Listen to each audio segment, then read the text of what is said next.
am Brandy. I help Fortune 100 companies hire smarter and faster than ever before. And I'm Maggie, a certified career advisor and strengths coach.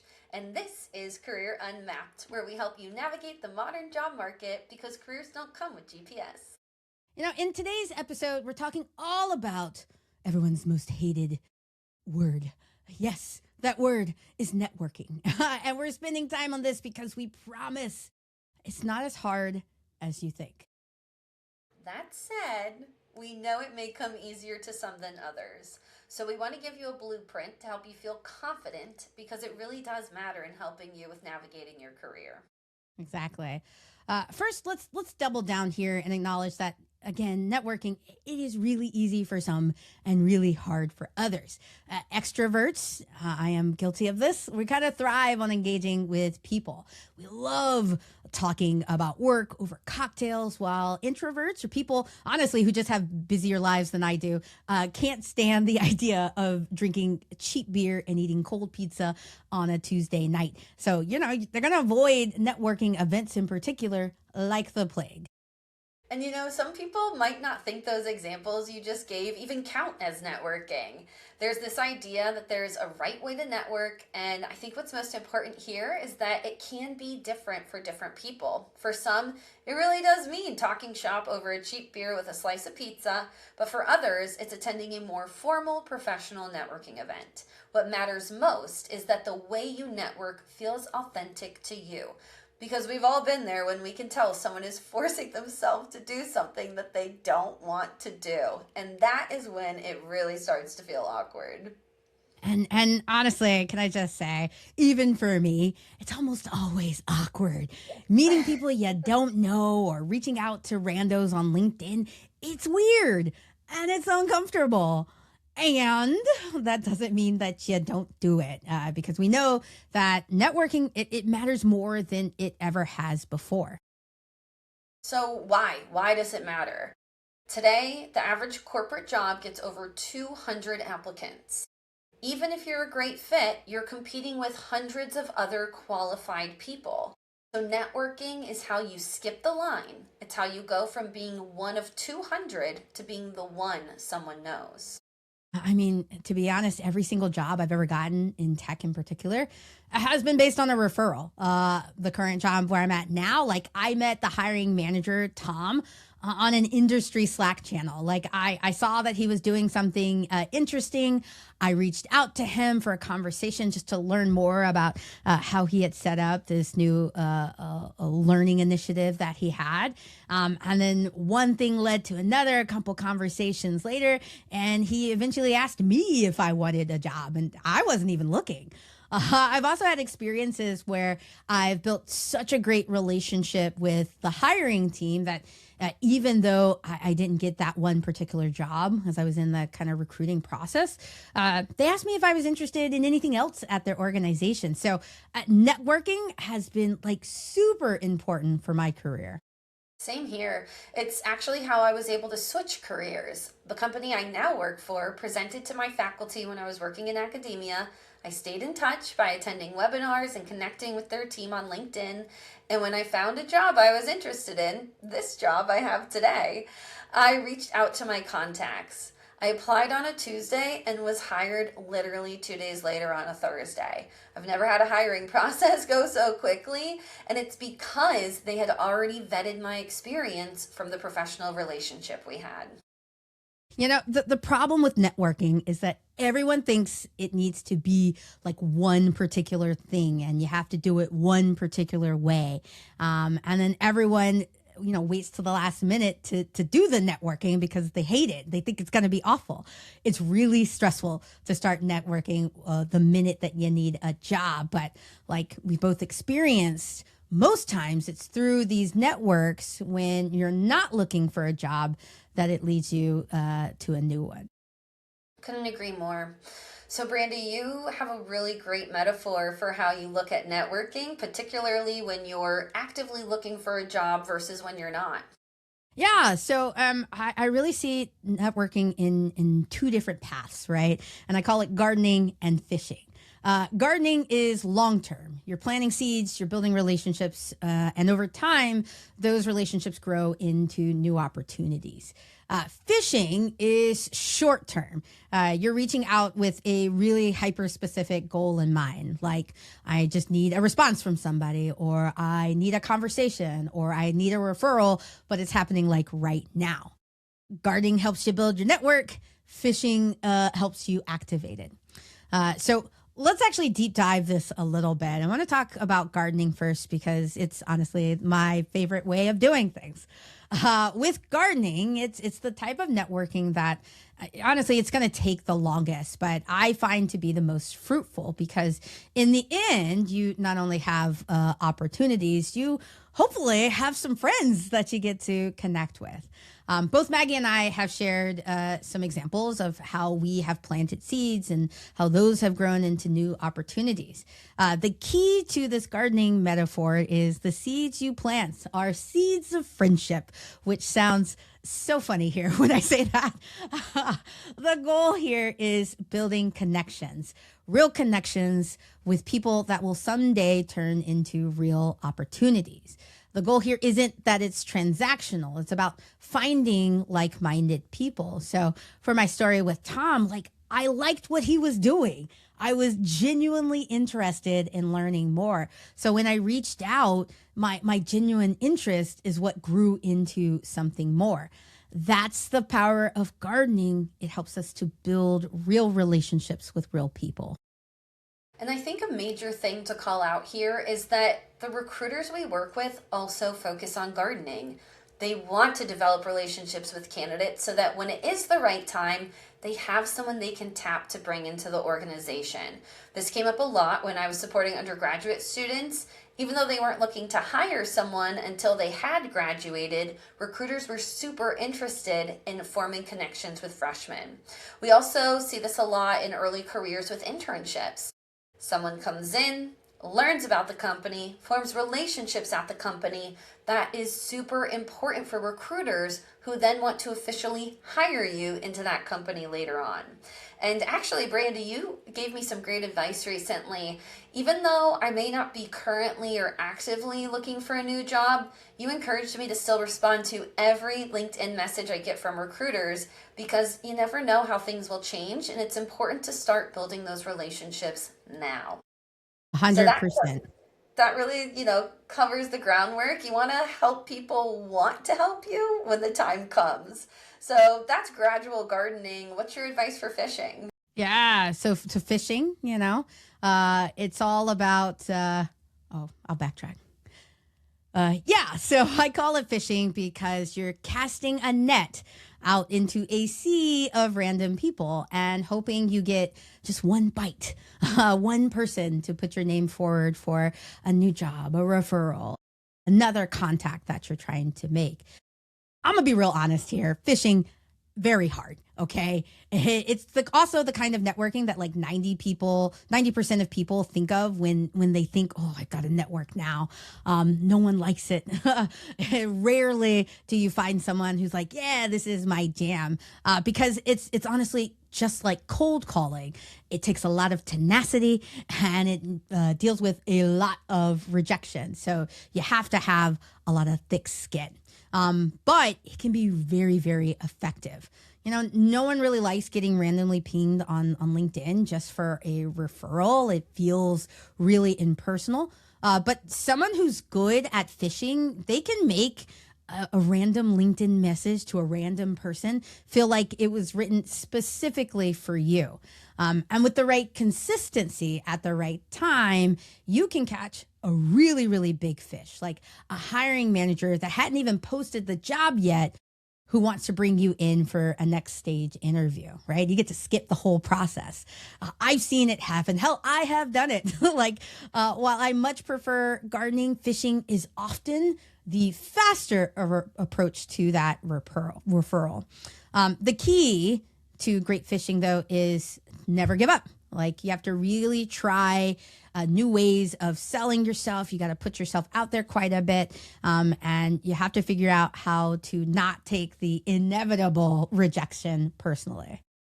Yeah, I mean, I would love to say, do this and you'll skip the line every time. But that's just not reality. It's great when it happens, but more times than not going to be the case. So I do think a big part of this is managing your expectations.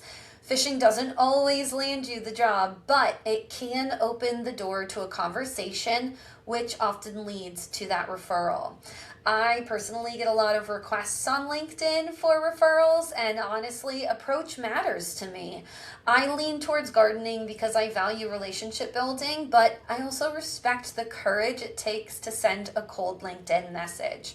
So, if someone reaches out to me to learn more about my role or ask thoughtful questions about my company, I'm much more likely to respond. And honestly, during that conversation, I'll usually offer to submit the referral. They don't even have to ask because of the way that they went about it. But if the message jumps straight to, hi, can you submit me as a referral? I'm a little slower to respond. Not because I don't want to help, but because a referral means vouching for someone. So I'll usually ask for a quick conversation first before taking that next step. Yeah, and you're really nice, Maggie. I'm gonna say this. I am not usually seeing people say yes to those random connects. Even me, like if somebody randomly were to go, "Hey, can you just refer me and give me the resume?" I'm like, I don't know who you are, man. No, but that's the risk of fishing, to be honest. But just like every job search out there, right? A lack of response from someone that you reach out to doesn't mean that it's about you. There's all sorts of reasons why people say no or they don't respond back. That said, we're going to share some tips and tricks to try and help you make better connections, because we want you to improve those responses for both your gardening and fishing approaches. So let's make fishing a little more practical. I recently went to a speed networking event where I met 22 companies in 5-minute rotations. It was exhausting, but ended up with 18 out of the 22 wanting to follow up with me. So even though it was basically speed dating, I didn't spend the whole time talking about myself. Instead, I focused on asking them about their company. The key to making networking work is a strong elevator pitch. And if you've never heard that term before, it's a quick statement that covers who you are, what you do, and why it matters, all in under a minute, like the amount of time you have going from one floor to another in an elevator. So think of it as this simple formula: name, value, why it matters, question. The question at the end is my secret sauce because it naturally segues into a conversation. So to give you an example, hi, I'm Maggie. I co-host a podcast called Career Unmapped that helps people navigate today's job market with confidence through practical insights and real stories. Because careers don't come with GPS. I'd love to hear more about your career. What's your story? At that event, I memorized and repeated the same elevator pitch over and over. Not gonna lie, I also practiced it in the mirror before attending the event, and then immediately followed it with a simple question like, is this your first speed networking event? Or what are you hoping to get out of this? Trust me, don't overthink the question. You're not trying to impress someone with the question. You're trying to start a conversation. And elevator pitches, they're great for in-person events like networking nights or career fairs, but they also translate perfectly into those cold LinkedIn messages. So example, hi, I'm Maggie, a senior solutions consultant who helps organizations rethink how they connect talent with opportunity. I'd love to learn more about your role and how I could contribute to your team. Would you be open to a quick 15-minute chat? Oh, Maggie, I love that. 100% I do something really similar. A great opener that I have for LinkedIn is I'll go to someone's LinkedIn page. I'll find something interesting about them, like posts that they have put out, things that they've shared. I'll make a comment specifically about that and then ask to meet up. So an example of that might be, hey, Maggie, I just saw your post about hitting President's Club. Congrats. That's really hard. I love learning from women in our space who are doing great things. Would you have time to grab a 15 or 30-minute virtual coffee this week? I love that example because that's really how you can make it feel like you wrote that just for them because you literally did, right? That extra 5 minutes to look at their profile, to think of something meaningful. Don't overcomplicate it, don't overthink it. Literally use what they're posting about. Clearly, it's something that they care about. Use that to help get your foot in the door, start that conversation, and then repeat until you get a bite. Okay. So we've talked about how to fish. Let's talk about how to garden. And to garden well, you need a couple of things. First off, you need the right soil. And when I talk about soil, I'm talking about you need to be in the right places where the type of people that you're interested in are also going to be at. So I'm talking about joining communities that align with your own interest. I'm talking about being in LinkedIn groups or other industry type of organizations where you feel like you yourself are going to get something out of it. Me personally, I'm part of an LGBT in tech meetup. I'm also part of an industry organization that I volunteer at and do some mentorship for. I also just said yes to a buddy who said, hey, there's an AI meetup that I want to go to. And I'm like, oh, hey, I like AI stuff because I talk about it a lot. I love to just join, right? I am genuinely interested in learning and growing in my job and meeting like-minded people. So when I say yes to something, it's with that in mind. Find the right soil. Second, right? You've got to plant seeds. And yes, that means people, you have to talk to other people. Okay? It's the unfortunate truth that you can't build beautiful relationships standing on the wall and sipping your cocktail by yourself. Like you actually have to go out and meet people and have a conversation with them. Trust me, everyone feels awkward, no matter where you're deciding to network or who you're networking with, right? It's 100% not unusual to reach out to people on LinkedIn or on Slack or in person and just say, hey, what brings you here? What are you interested in getting from this group? I also personally really like to tell folks how interested I am in learning more about them and what they do. People love talking about themselves, especially if they shared something really cool with the larger community. So talk about that. I just gave you an example above where I've done that in a conversation. Maggie talked about it as well, right? Plant seeds, build the seeds of relationships, and it will take you far. Third thing, we got to fertilize, right?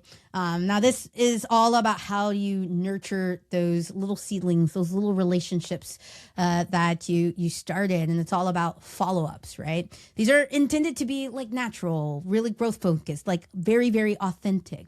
And to be honest, not every seed I plant, not every person that I meet is going to bloom into this great and beautiful relationships. But the ones that I fertilize, the ones that I actually put work into, the ones where I do invite people to virtual coffee chats once a quarter, right? The ones where I'm connecting to former coworkers and hyping them up on LinkedIn about their new accomplishments or that thing they posted. The randos who I just follow because I think their stuff is interesting and share their work. Those are the relationships that will eventually bear fruit, not just in terms of opportunities, but usually in terms of friendships, which, is kind of the point of this whole thing. The goal here is that at the end of gardening, when you actually do need a job, you have a network of people to reach out to. And the beauty of this is that sometimes opportunities will come to you, right? Just as a surprise, even when you're not looking for them, because people really want you to succeed. Your friends are going to want you to succeed. So gardening, super, super important for that. 100%. And I mean, Brandy, you sound booked and busy, but it's doing things that you genuinely care about, connecting with people that you genuinely want relationships with.